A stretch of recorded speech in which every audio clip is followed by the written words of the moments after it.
Good morning, everyone. Hope you're having a fantastic day. I am slightly behind, but that's how it goes sometimes.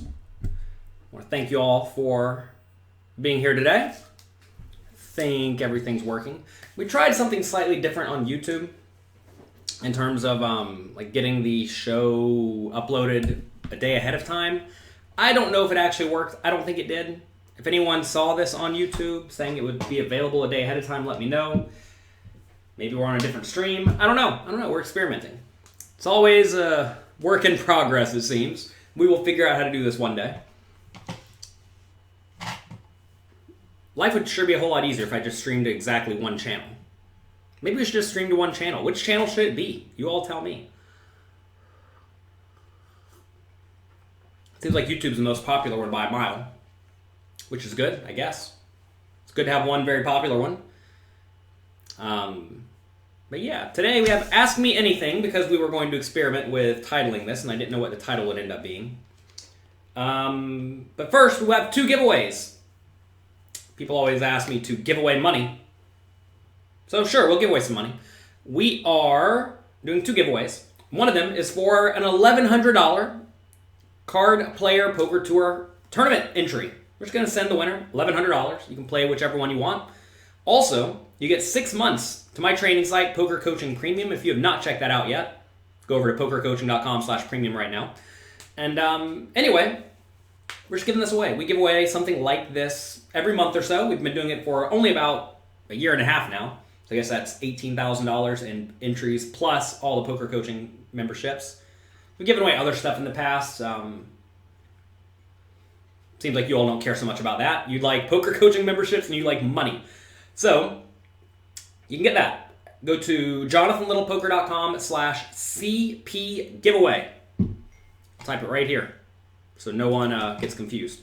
Jonathan Little /CP giveaway. Boom. There you go. jonathanlittlepoker.com/CP giveaway. Do you have to be in the USA to participate? No. Anyone can participate. Next, if you don't want to go to America to play a Card Player Poker Tour tournament, I'm giving away 1%.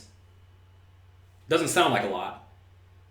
But I'm giving away 1% of all of my action at this year's Card Player Poker Tour Caribbean Poker Party. So, what events am I playing? Well, I don't exactly know. But I'm definitely playing the 10K main event. Okay, so there's at least $10,000 in buy-ins. You can re-enter it multiple times. Obviously, get entries for all of that. Next, I'm playing a $25,000 buy-in tournament. Very likely. Not necessarily, but very likely. So only a $2 million guaranteed on that. The main event is $10 million guaranteed. So if I win that, what do you get? $100,000, is that right? $10 million? No. Winner gets $2.5 million. 1% of that is $250K, so you get $25K, roughly, if I win. $25K would be nice, a nice way to win. Also, so there's a $25K with $2 million guaranteed. It was great last year, but it was $10 million guaranteed last year, so I'm not sure it's going to be as good this year. Also, there's a $10K opening tournament. There's a $10K closing tournament. There are $1,000 tournaments roughly every day. And I did the math. I'll probably be playing something like $75,000-ish in buy-ins, give or take. Maybe it'll be less. Maybe it'll be more. I don't know. Anyway, we're giving away 1% of that. Plus, again, 6 months of Poker Coaching Premium. Would you ever sell us pieces of your action? So Kevin and I have considered that. Probably going to do it for the World Series next year, kind of like what Negreanu does, where I just agree to sell off some percentage at even money, just to give all of you action and create a fun time for everyone. But if you want to buy big pieces, I will sell big pieces to 10Ks and 25Ks every once in a while. Anyway, to get your entry to that 1% of my action for the Card Player Poker Tour tournament, no. For the Caribbean Poker Party. There's so many C's and P's here. For 1% of my Party Poker Caribbean Poker Party action this year, go to jonathanlittlepoker.com/PP giveaway. So 2 links.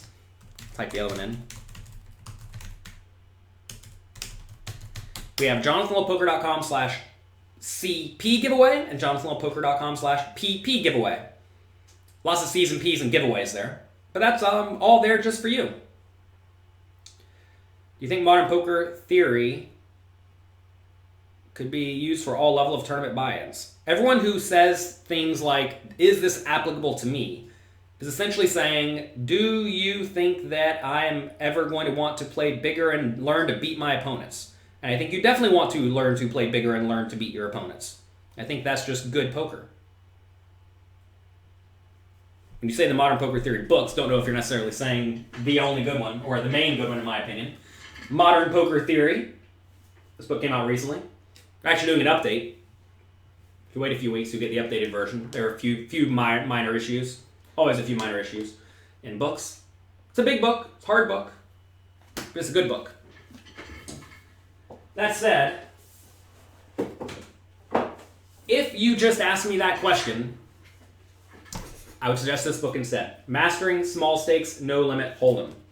As you see, this explains to you how to think about ranges in a fundamentally sound manner, and then how to adjust them to beat your opponents. So everyone who asks, should I learn how to play well? Should I learn GTO strategies? Should I learn fundamentally sound strategies? The answer is yes, so that you can adjust them and crush your opponents. Because all your opponents don't play poorly in the same manner, right? Some of them limp and then call raises and never fold. Some of them limp and then fold to any amount of aggression, right? And if you just approach all of them the same way, you're leaving tons of money on the table. Everyone talking about sports betting, quit that. You'll be much happier in life, in my opinion. This doesn't ask me anything, so feel free to ask questions. I've been thinking a lot about goals in general, and I've been reading a lot about, essentially, people who have done very well in life. Very often, they write their goals and then they accomplish them. I know everyone likes to give Phil Hellmuth crap, but Phil Hellmuth has made it really clear that he has his goals written all over the place. He looks at them every day, and his goals are things like win my whatever 10th World Series bracelet he's on, be a good husband, get in good physical shape, etc. Like things like that. I was reading a book the other day, So Good They Can't Ignore You, which is a good book, I think. And basically they're saying that like a lot of people, whenever they do succeed, they write down what they want in life. So what do I want in life? I don't want to be a degenerate, right? I don't want to be spending my time on things that are irrelevant. I don't want to be squandering my time, right? And look, it's fine to have hobbies. It's fine to enjoy yourself and do things that you do enjoy. That said, why not try to learn to enjoy things that are actually beneficial for you or society, right? Like what good does sports betting do for you? Because even if you're winning marginally.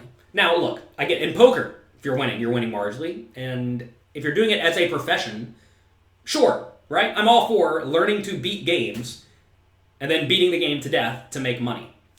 And sports betting is a very attractive way to do that because you do your homework, you bet your money, and then you forget about it. But if you're like spending all day watching sports, sweating it out, grinding hard, like losing your mind when you do well, celebrating like crazy when you win, like do you really need that in your life? I don't know. I don't know if you really do. Maybe you think you do, maybe you don't. What's the last book? Mastering Small Stakes, No Limit Hold'em. How much would it be? MSRP is $35. I bet you can find it cheaper on Amazon. So there you go. Have I ever seen a UFO? No. Is there ever a place for polar raising ranges if you were playing low stakes games? Sure. If people are going to raise and then fold to your 3-bet, if people are going to limp and then fold to your raise, sure. If sacks are sallow, sure. So many people limp and then they just fold if you raise. So that's a great spot for a polarized strategy. You work in a betting shop. Short term, people win. Long term, they lose. Yeah, it's hard to beat games like sports because the casino takes enough of an edge to where nobody wins or relatively few people win. And I mean, look, I completely get the allure to gambling at things and winning. I mean, like poker, right? I gamble at things like poker and win. And I think I've gambled at a few casino games and won. I have not successfully gambled at sports and won. Maybe I could if I tried, if I devoted my life, if I changed my life. But really, I'll tell you, the way to beat sports betting, get better lines than the major bookshops. All I gotta do is do that. So what does that mean? It means actively looking for scenarios where one book has the wrong line, maybe betting with people individually who will give you a better line than the casino. And when I say than the casino, I mean than the break-even line. Or if you can, like say a team is minus 110 and you can get them at plus 105, then sure, you're probably just going to print money. But that just doesn't happen. And to be fair, if people are only willing to give you that every once in a while, maybe it's because they actually know a little something. How is Modern Poker Theory different than Tipton's book? Tipton's book is about heads-up, no-limit hold'em specifically. Modern Poker Theory is about, well, the exact game that you all play, 9-handed games, 6-handed games, etc., etc. What's a sensible continuation bet percentage? You've heard loads of different advice. The problem with continuation bet percentage is that it changes on every board. Modern Poker Theory talks about this a ton. Ooh, let me see if I can find it. Let's see. He has these nifty charts in this book that show... Let's see. Well, this isn't exactly what I'm looking for, but it's what I have. All right, so you see this? See this chart right here? This shows on specific turns the frequency that you bet. As you see in this scenario, an 8, you're betting a ton. On an ace or a king or a queen down here at the bottom, you're betting almost none. And there are flops like that where, say you raise middle position, big blind calls, it comes 7-6-5. If they check, you should be checking a ton because that board nails their range. If the flop instead comes ace, king, 3, you should be betting a ton because that does not hit their range. It hits your range, right? So the idea of what's a good continuation betting percentage doesn't really make a whole lot of sense. I would tell you to try to get away from thinking about poker in terms of very, very broad metrics like that. Right answer is probably about 60% though. Again, though, you should adjust, right? If you're playing against players who are just too weak and passive, raise pre-flop, they check, bet small every time, 100% of the time, and they fold. And then you crush. What's the most important thing you teach in the cash game stuff you teach? Learning fundamentally sound strategies and then adjusting accordingly. That really is all there is to poker. Learn how to play well and then adjust. In cash games against decent players, you have to play fundamentally sound. What happens is a lot of people learn to beat very specific opponents, like 1-2 no limit players. Then they try to move to 2-5, and inevitably what happens is they run into better opponents, and they don't know how to actually play well. Maybe then they can even beat 2-5. Maybe they learn that. Then they move to 5-10, where everyone's starting to play pretty decent. Well, now they aren't playing well at all. They're playing like the strategy to beat 1-2 or 2-5, and then they are playing against good players who just crush them because maybe at 2-5, all you have to do is raise pre-flop, bet the flop, bet the turn, bet the river, and they fold too often. That could very easily just be the right strategy. And if that's the right strategy, then just do that over and over and over. Is it okay to start by playing 2-5 if you can afford it? You can play whatever you want. Realize you're losing. If you're happy losing, you might as well lose the least amount possible in my mind. That said, in my mind, I would never start playing a game high unless I just had infinite money. And now I get the idea of playing in tougher games to get experience, right? As long as you have a very good mindset, you don't care if you lose, you will learn more playing against good players than you will against bad players. And Kevin says it's a bankroll question. It's not a bankroll question because no amount of bankroll management will save you if you are a losing player. If you don't know how to play poker and you play in any game, you're probably going to lose. So the question is, do you care about losing a little bit or care about losing a lot? Or are you more concerned with playing against the best players you can play against, right? Like, let's say you make $1 million a year. Is it okay to play 2-5 no limit and lose $500 a day every day? How much is that? 180K a year? Is that right? Let's say you lose 180K a year playing 2-5 every day. Is that detrimental if you make $1 million a year? No, not really, right? And you know you're going to do it. You know, that's if you're kind of bad, right? If you're not bad, you're going to lose less, right? So that's fine. Do whatever you want. But just recognize that You will get better if you are thinking while you're playing, and you're playing at realistically the highest level you can. And this is how you always push up. I mean, if you're a 1-2 player, that implies you're not good enough to beat 2-5 to some extent. Now, obviously, you may just like low variance, grinding it out. For example, I used to play 5-10 at Bellagio every day when there was a 10-20 game running half the time. And why would I play 5-10 when I can beat 10-20? Because I had a sample that says I can beat 10-20. It's because I would win about 60% as much in terms of big blinds per 100, but variance was through the roof. So, would I rather have no variance and just sit there and play and make my $30,000 a month, or I'd rather have $50,000 swings and win $35,000 a month? Which would you rather do? Well, at that point in my life, I would rather just, win the 30K and have no variance. But a lot of people, they don't care about that. And to be fair, I was not like actively testing myself. I probably would be a better player today if I was playing that 10-20 game all day every day, because I would have gotten better experience against better players, right? Do you recommend free money poker apps for practice? No. Put $50 in any online poker site, assume you lost it, play tiny stakes, and get experience against people who are playing as if they care about winning. Problem is, a lot of people in the free games just don't care about winning. How do you decide which tournaments to play? Play whichever ones you feel like playing. Play within your bankroll, play intelligently, and go from there. Seems like we have a lot of people on Twitch today. More people than normal. Guess because we're doing giveaways. This is a slow giveaway, though. Hate to break everyone's bubble. We're not giving it away exactly at this moment. They're given away over the next 2 weeks or so. So I'll tell you what we're giving away. We're giving away one $1,000 buy-in, maybe $1,100 buy-in, to a card player poker tour tournament of your choice. Plus 6 months to my training site, Poker Coaching Premium. Go check it out. pokercoaching.com/premium. And you can get that at jonathanlittlepoker.com/CP giveaway. CP for card player giveaway. Next, we are giving away 1% of my action at the Party Poker Caribbean Poker Party happening next month in about 2 weeks. I'm going to be playing a $10,000 tournament, hopefully only one entry. There's also a $10,000 opening event, a $10,000 closing event, a $25,000 tournament, a bunch of side events. It's a whole lot of poker there.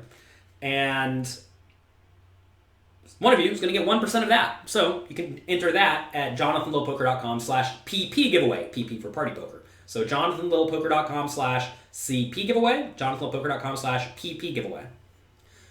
How many hours a week would it be reasonable for a person to put in with a full-time job to study and play and see significant improvements? Depends on how actively you study, how disciplined you are with your study, how devoted you are to your study. If you mean study as in go and have a drink and watch someone stream poker, you're not going to get good at all.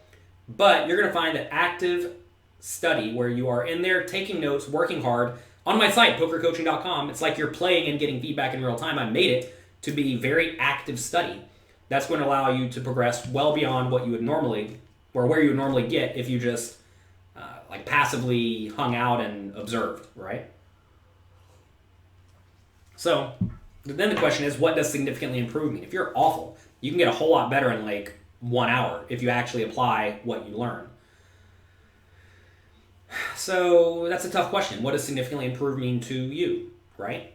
I mean, I have some students who play $10,000 buy-in tournaments with me all day, every day, and if they just get a little bit better, they are thrilled because they know any amount of money they spend is worth a few percentage ROI, right? And a few percentage ROI is worth tons of money long-term.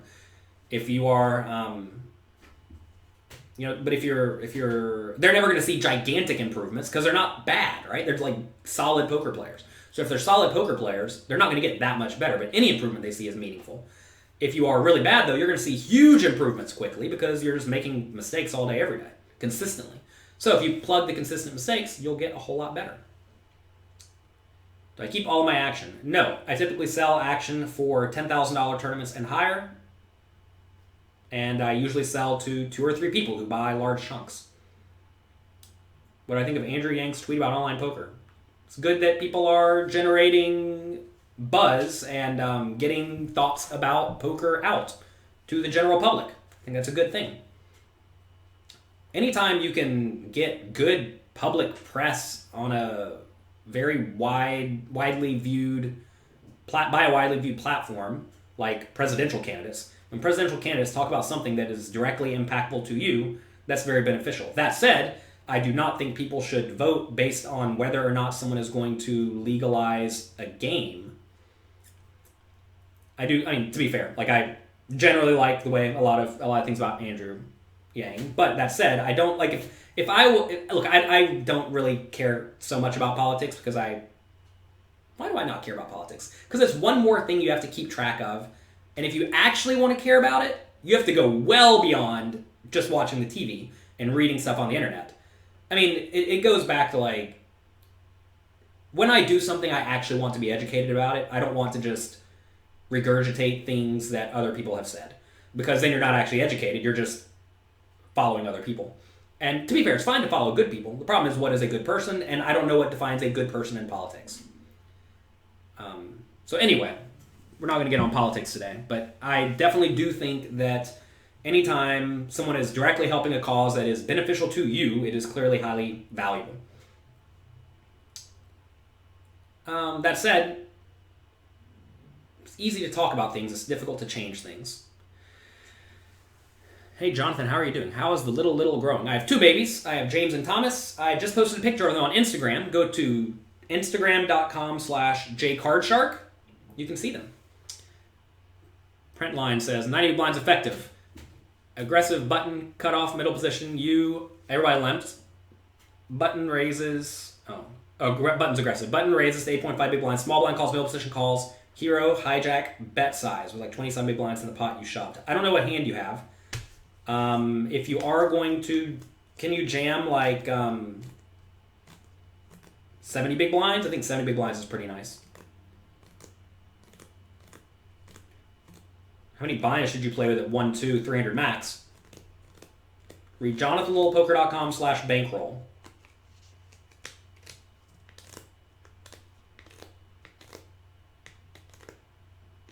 Is Grip still a poker coach for poker coaching? He is. I don't think he's been making webinars so much recently because they take him a ton of time. It's definitely worth mentioning that I want my poker coaches, the people who work with me to make content for you, to be very, very happy with their job. And if that implies them not making specific types of content because either they just don't like doing it, it sucks up all their time, whatever, I get it. And I know Evan Jarvis is a bit of a perfectionist when it comes to pre-prepared presentations. So maybe that's just not for him. He said he'd do them every once in a while. But again, like, I know that whenever I don't want to do work, like a specific type of work, if I am forced to sit down and do it, I don't particularly love it. So I do the things that I enjoy. Is a Borgata tournament a card player poker tour tournament? I don't know. Go to Card Player Poker Tour. Google it. I'm sure their tournaments will come right up. Did you ever play credit card roulette with your friends back in the day? Yes. Any stories of me balling out of control in the club with bottle service? No. I think I've spent like, I don't even know, maybe like $1,000 lifetime in clubs. I typically only go to clubs now when someone else is throwing a party. No, perhaps that sounds like a moocher, but it's just not something I necessarily would do by myself naturally. Yeah, and maybe I would if I had like a group to go do it with, but like none of my friends really want to go do that either. I say none of my friends. Some of my friends do. This last summer, actually, at was it this summer or the previous summer? The previous summer, when I coached David Einhorn in the $1 Million tournament. He was there on like a company retreat to some extent, while he also played a $1 Million buy-in poker tournament for fun, where he always donates all of his winnings to charity. And they'd go out to the club every night, throw a party. So I'd go with them too. It was a whole lot of fun. And to be fair, I think they do it right. It's like low-key, just hanging out, chilling, listening to some music. It's good. It's nice whenever you have a giant section for everyone, and you just get to hang out. I guess my favorite credit card roulette story. Let's see, I've had quite a few. One time I was in the Bahamas. I've been to the Bahamas a lot, for those who are unaware. And we went to this place called Grey Cliff. Place my wife turned me on to. I'd never heard of it, but it's an amazing place. If you ever get to go to Grey Cliff, check it out.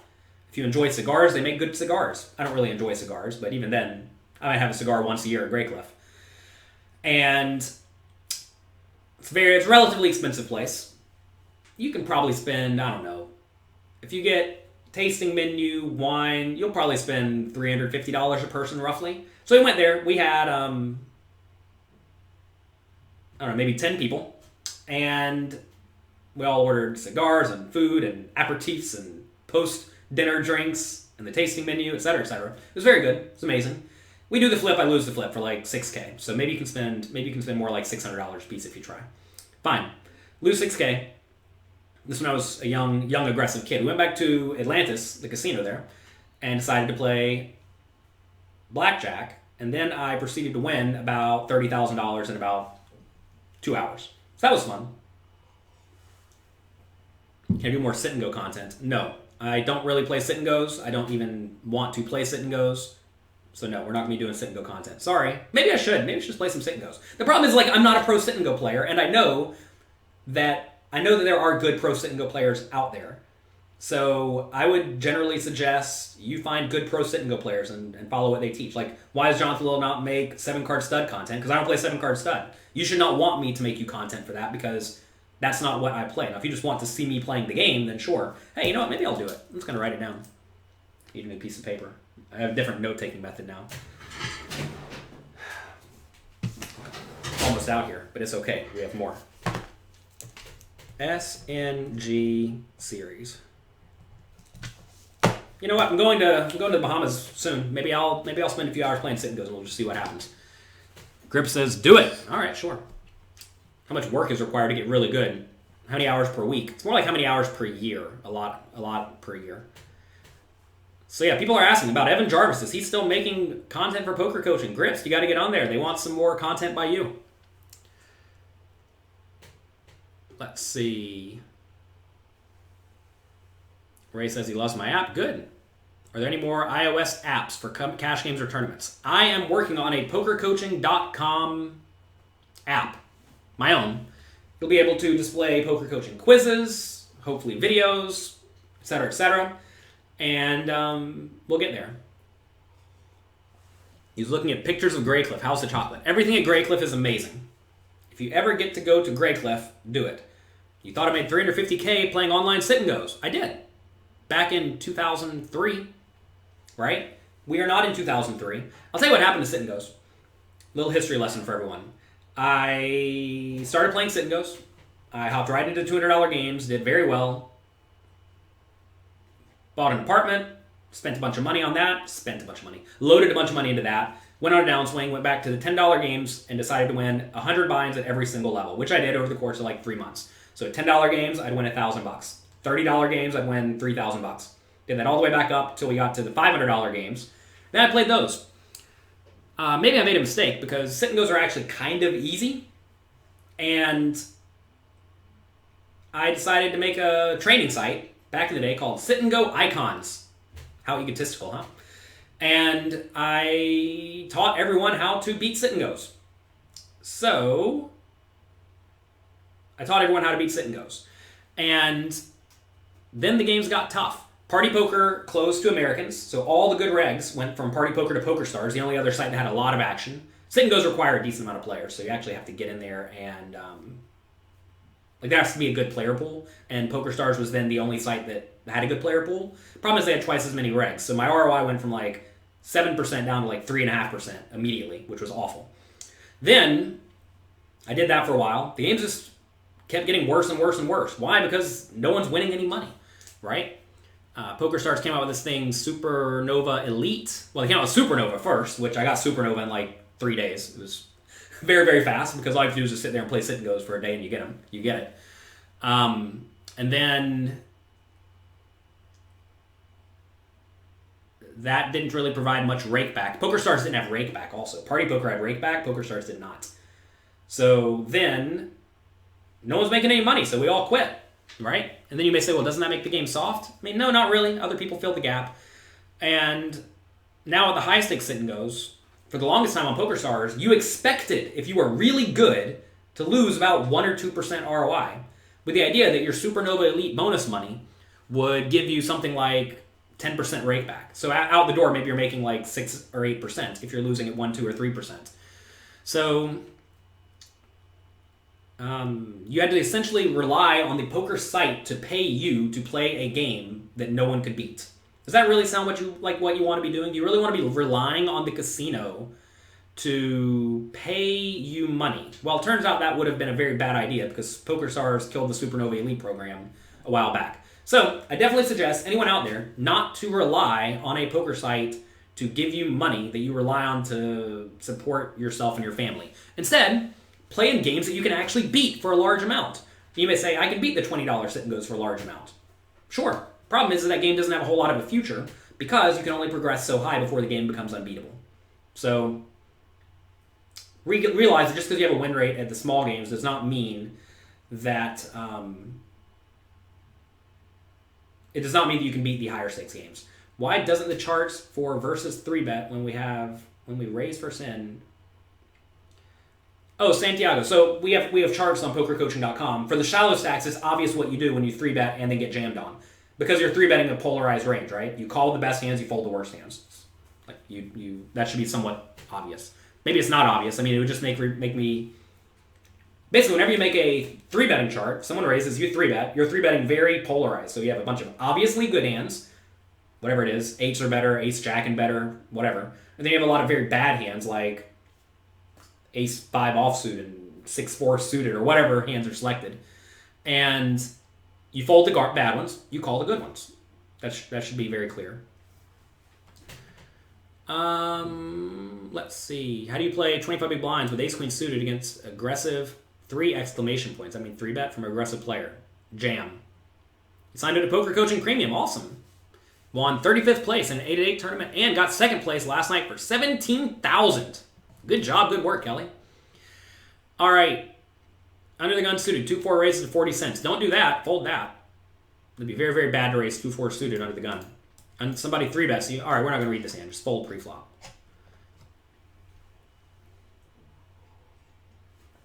Who is my poker coach? I don't really have a dedicated poker coach at this point, but I do have a whole lot of friends who I talk poker with on a very regular basis. We talk about maintenance and paper towels. Yeah, so I did a video. If you all have not seen my videos with my kids, they're called A Little Coffee. You can find them on Instagram. They're all the ones with the videos of my children. Also on YouTube, they're there. They're not very popular on YouTube. I'm not sure why. It's interesting because I know on Instagram, they get a whole lot of watches. But on YouTube, they don't. Maybe it's just not good content for YouTube. Anyway, I think they're fun. 1-minute clips on life. See, we talked about maintenance the other day. Recognizing that you need to make sure you take care of yourself. You're not always going to be perfect. But at the same time, you need to try to take care of yourself. And I mean, when I had my 2 kids, I have not been in the gym like I wanted to be up until about 2 weeks ago. And I made that video. After I made that video, I'm like, you know what? I'm going to get in there and I'm going to get it back in the gym. And I have been. I've been doing it. And it makes me very happy. I feel in better shape. Well, I am in better shape. And it'll make you just... It's good for you, right? Not just for your body, but also for your brain. And it's important to do things to take care of yourself and don't slack on them. Recognizing that just because you don't do perfectly doesn't mean that you are epically failing, right? I think what happens to a lot of people is they skip one day in the gym and they think, oh my God, this is awful, I'm the worst. It's almost like when you're meditating. When you lose your concentration on your meditation and start thinking about all sorts of nonsense, don't beat yourself up over it. Just recognize, all right, and then go back to doing it the right way. And then try to continuously do things the right way. Polly says you watch them on Twitter. Yeah, they get a whole lot of views on Twitter as well. I'm the straight man and James is the comedian. Yes, that's my role. I am the straight man. James is the joker.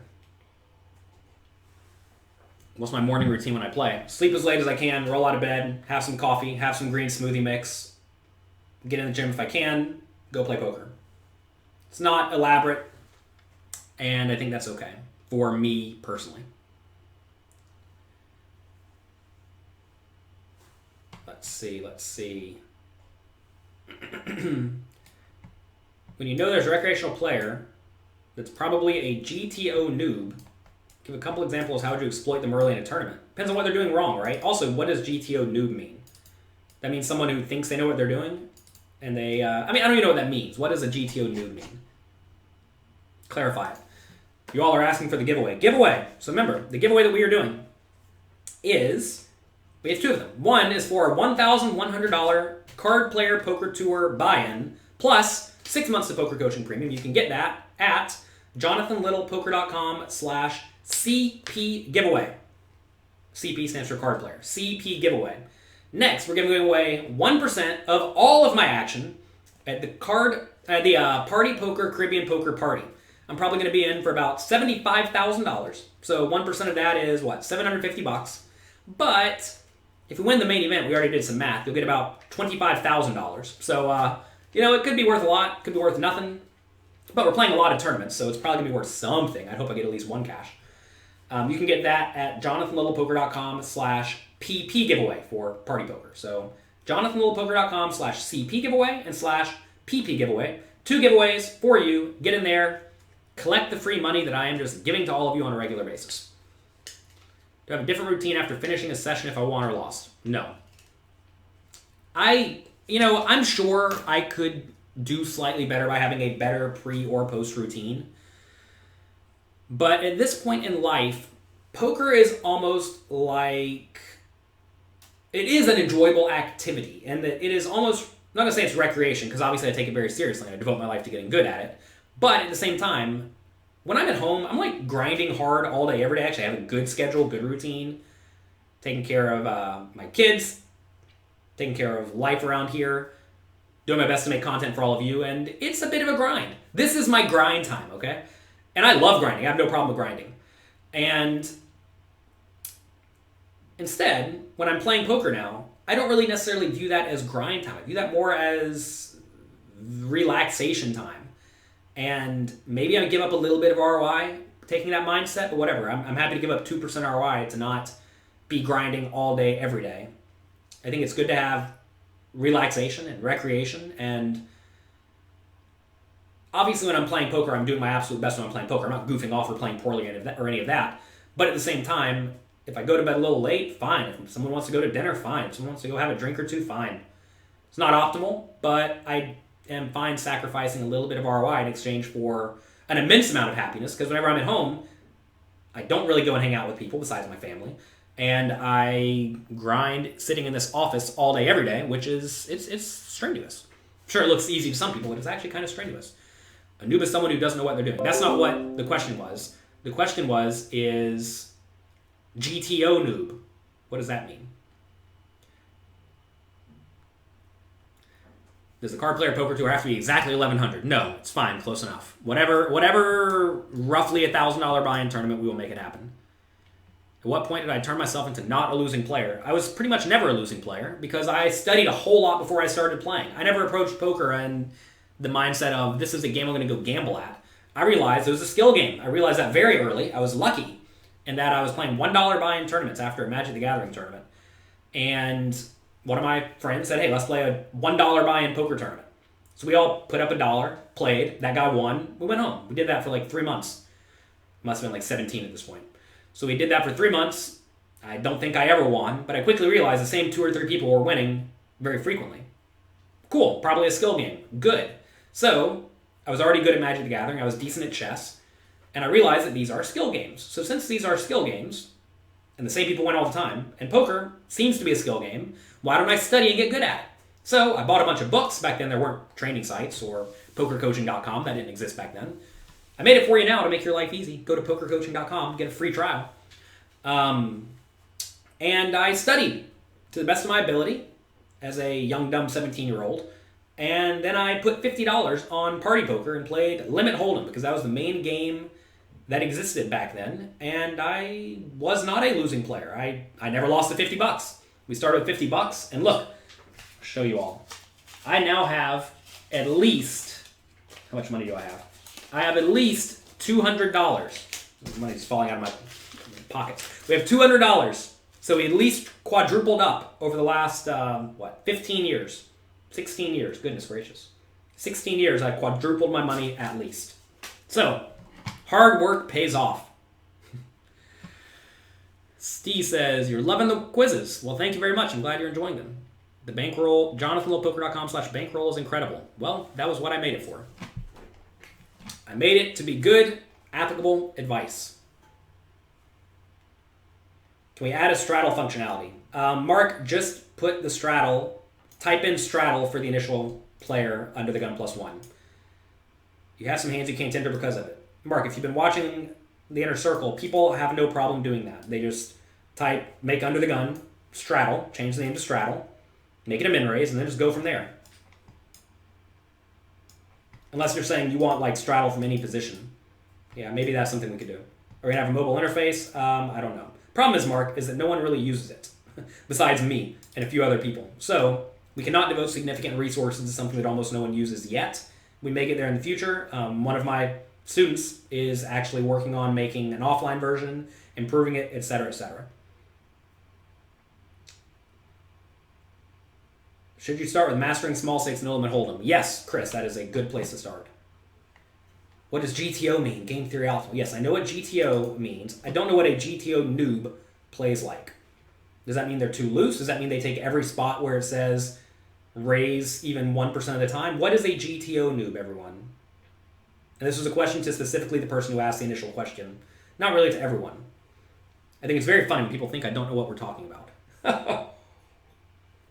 How do you get over self-confidence belief? You know, you have a problem when you call a river bet just to prove that your read was right. Well, don't do that. Realize that your goal is to make money. Now, to be fair, maybe your goal is not to make money. Maybe your goal is to prove yourself right. Maybe your goal is to confirm that you know what you're doing. Eventually, once you know what you're doing, though, stop that and realize your goal is to win money. What's the best... Oh, wait. So in your opinion, multi-table tournaments are the best format to make a living at and just play cash on the side? I have no clue why you would think that. In what world have I said that you should play tournaments and then cash on the side? In what world have I ever said that? Please, please, please tell me why you have thought that. The best way to make money is to play in games you can beat consistently. If you want low variance, play in low variance games. That's small field tournaments, like Sit and Goes, and cash games. And if you don't mind variance, because you have a big bankroll already, play in tournaments. If you are trying to grow a bankroll from scratch, don't play tournaments, because there's infinite variance in tournaments.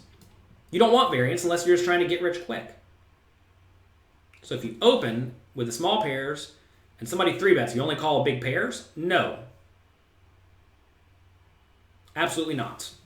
Ace-king's good, ace-queen's good, ace-jack's good. It becomes a math problem, though. Santiago, please realize, if once you raise and someone re-raises you, charts go out the window. You cannot just blindly follow a chart and think you can crush at poker. Because, say you are 15 big blinds deep and you raise, let's say, ace-jack under the gun, and someone goes all in for 15 big blinds. Some people you call against, and some people you fold against. Why? Because they shove different ranges. Charts are great. They're great when no one has entered the pot. They are awful when someone has entered the pot in an aggressive manner. What makes Magic the Gathering players good poker players? A few things. Magic and poker both have unknown information, whereas a lot of games do not. Most games have either a lot of unknown information or a lot of known information. Magic and poker both have, I guess, roughly an equal amount of both. Also, Magic the Gathering is played in a tournament format that takes a long period of time. If you're playing at a relatively high level, you play multi-day tournaments, just like poker. So, kids my age, well, kids when they're young, they'll go and they'll play 2-day Magic tournaments, or at least all-night Magic tournaments. And you have to sit there and think and grind and play all day, every day. And you learn really quickly that sometimes you're going to play great and lose. And sometimes you're going to play poorly and win. And there's a lot of similarities between the games. Which is more difficult, being a cash game pro or tournament pro? Probably a tournament pro, because getting volume is a very difficult thing. Although that might change in the future if more games continue going private. Should you play Magic the Gathering if you never had someone make you a better poker player? I think you should just learn to play poker at this point. I would not suggest you learn a game that you cannot really make money at unless you just have loads of free time. And if you're not good at poker and you want to get good at poker, it means you don't have free time. I'm any good at Omaha. I'm pretty great at PLO, not so great at the other variants because I have not played them much.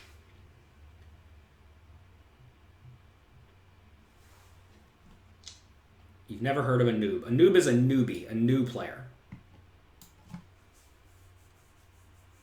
Although a lot of people refer to anyone who is worse than them as a noob, which is a little bit derogatory. Noob is definitely a derogatory term. We try to not use derogatory terms. So that's why I asked, what is a GTO noob? Someone who's new to game theory optimal play, but what does that mean? I don't necessarily even know what that means. Because some people will look at a game theory optimal chart. Let me show you. See if I can find a big one. All right. Here we go. Take a look at any of these charts, right? Take a look at this one here. Can you see it? Can you see it? Whatever. You see how some of the hands are red and blue? Right? Red and blue, gosh. Red and black. And some of the hands are gray and black. And some are red, gray, and black. Black means limp. Red means raise. Gray means fold. This is pre-flop chart here. Okay? Some people will look at this as a GTO noob and say, okay, any hand in red, I raise. Which is wrong. Some will look and say, okay, any hand with black, I limp. That'd also be wrong. Any hand in gray, I fold. That'd also be wrong, right? You have to balance it. So how do you balance this? Well, this is why I made implementable GTO charts. Not because I know you can't see this, but like looking at 4-3 offsuit here, you're supposed to raise it to 2.5 big blinds 20% of the time-ish, limp it 15% of the time, and fold it the rest. How in the world are you supposed to implement that? Well, it's very difficult, which is why we made the implementable charts over at pokercoaching.com for all of you. What does a GTO noob mean? Are they going to be, like, what are they doing wrong, right? That's always the question. What do they do wrong? You often get smoked by small pocket pairs after limping in. 20% or less flop trips. Should you fold small pairs? No, see the flop, because realize that when you win a lot of money, and when you lose almost nothing.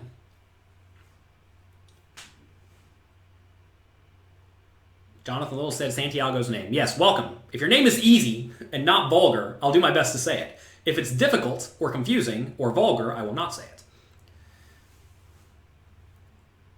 There's nothing about Magic that would make you great at poker. There are just several people who have played Magic that got into poker and got good. I completely disagree with this. It's a very, very incorrect statement. If I had to pick between telling you, like, of the games you could play, besides poker games, which games should you play to get good at poker? And Magic would be probably the best one that I know of. Maybe there's some other game that I don't know that's better. But like, should you rather play Magic the Gathering or Hearthstone? 2 card games, very similar. I would definitely say Magic because it's more difficult, like poker. Hearthstone's easy. It's like 5-card draw. Obviously, what is poker? Let's say no limit Texas Hold'em, right? Should you rather play Magic the Gathering or chess? Definitely, I would say Magic the Gathering by a mile. Certainly, there are some good chess players who have gotten into Magic and who have gotten into poker, all of it, right? Should you rather play Magic the Gathering or baseball? Well, Magic the Gathering. Would you rather play Magic the Gathering or tic-tac-toe? Magic the Gathering, right? So, like, it makes a whole lot of sense that the game that has the most similarities to poker leads to good poker players. What percentage of your winnings should you invest into stocks, if any? That's more of a life bankroll question, and it depends on what you're doing with your money.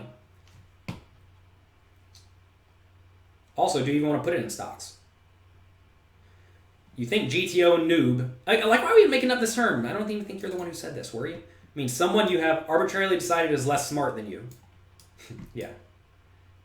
Can someone give you a link for the giveaways? JonathanLittlePoker.com, just my name, /CP giveaway and /PP giveaway. How did I avoid going on tilt? I was really lucky that I found a mentor, Bill Seymour, back in the day. He used to own a site called PokerCoaching.com. Sound familiar? And one of the first things he taught me was to not be an idiot. Have I ever thought about a podcast? Yes, I have 3 podcasts. This is, in theory, one of them. You can find Weekly Poker Hand. That's my main one. I go through a hand each week.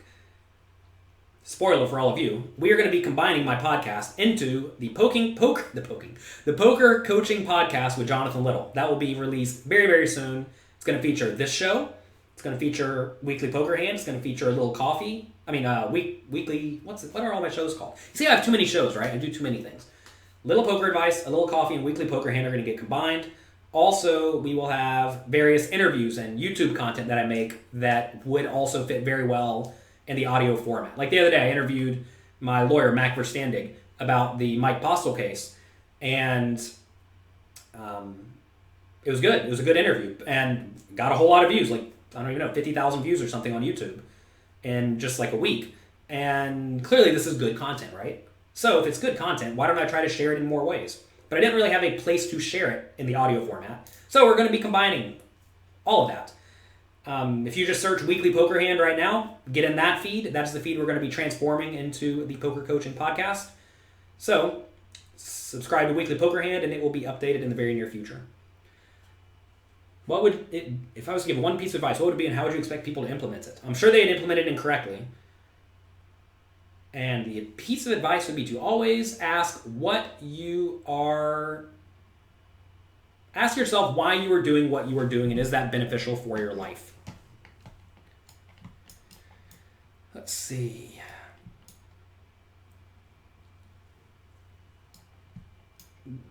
Jason, I'm not reading this article. You can't type me an article and expect me to sit here and read an article. I can read short snippets. Sorry. Is chess good for poker players? Chess is way better for poker players than tic-tac-toe.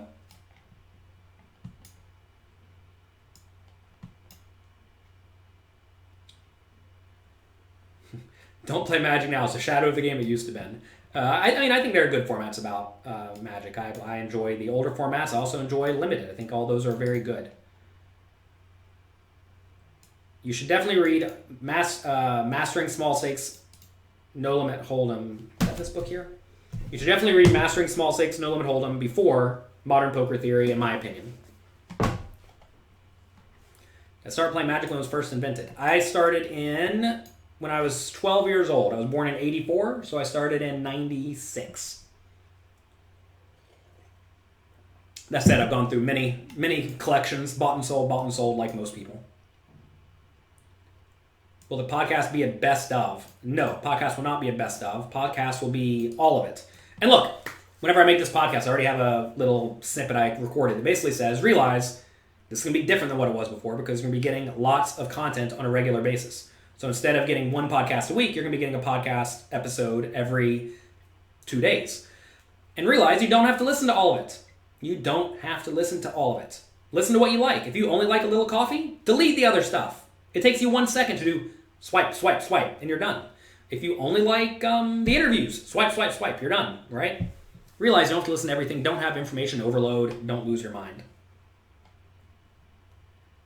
Mac's vocabulary is ridiculous. Yes, my lawyer, Mac Versandig, has a very, very big vocabulary. I don't know what he's saying half the time. To be fair, I'm not all that great at English. Is the chat on delay? No, but I'm trying to read all the chat. I apologize. I should make a book on cheating. Why would I don't know a whole lot about cheating. I'm far from the expert about cheating. I do know the magician Penn Jillette had a book on card cheating, so maybe you should look at that. That said, people are always figuring out new ways to cheat, so it's a tough thing to write a book about. I'm sure there are classics, right? But I mean, I'm not the expert. Sorry, I don't know a whole lot about cheating. How do you avoid having your best hands cracked? Realize it's okay for them to get cracked. I mean, the idea that people think it's so bad to lose hands is what makes them not very mentally strong. Why do you think your best hands need to win? Right? I mean, this happens a lot where, say you raise with pocket aces and 7 people call. A lot of people realize already that they're just playing for all their money. They don't care. Whereas in reality, when 7 people call, you should usually be checking and seeing what develops, right? Instead, what a lot of people do is they bet the flop. Somebody raises, they go all in with their aces, and they complain about how they got unlucky.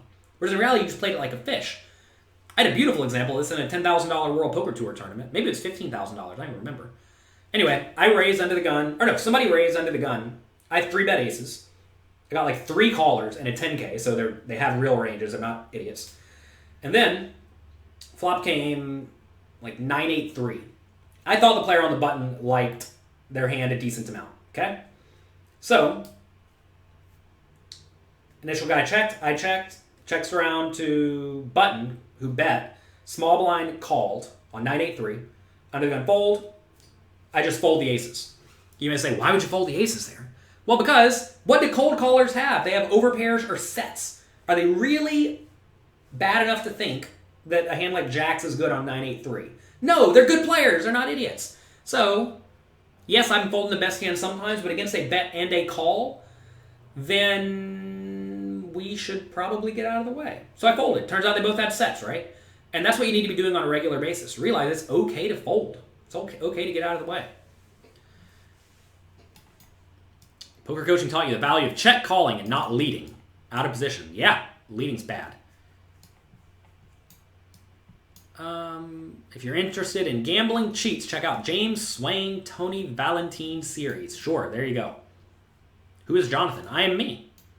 What's the link to the giveaway? I'll type it. Again, Jonathan. If I can type. Come on, computer. JonathanLittlePoker.com/PP giveaway. The other one is JonathanLittlePoker.com/CP giveaway. Two of them. First giveaway is for a $1,100 buy-in entry to a Card Player Poker Tour tournament, plus 6 months of poker coaching premium. Next giveaway is to 1% of all of the tournaments I play at the Party Poker Caribbean Poker Party. It's a tongue twister, but I think I finally have it figured out. And also 6 months of poker coaching premium at the poker. Oh, I thought I had it. That's what happens when you brag. When you get cocky, you get punished. At the Party Poker Caribbean Poker Party, I'll probably be playing about $75,000 worth of events. So it's a pretty good amount of action. 20 hours a month playing online. Is it effective with a full-time job? How many hours do you suggest? The actual amount of time you spend playing, I think, is not so relevant. You need to play some, don't get me wrong.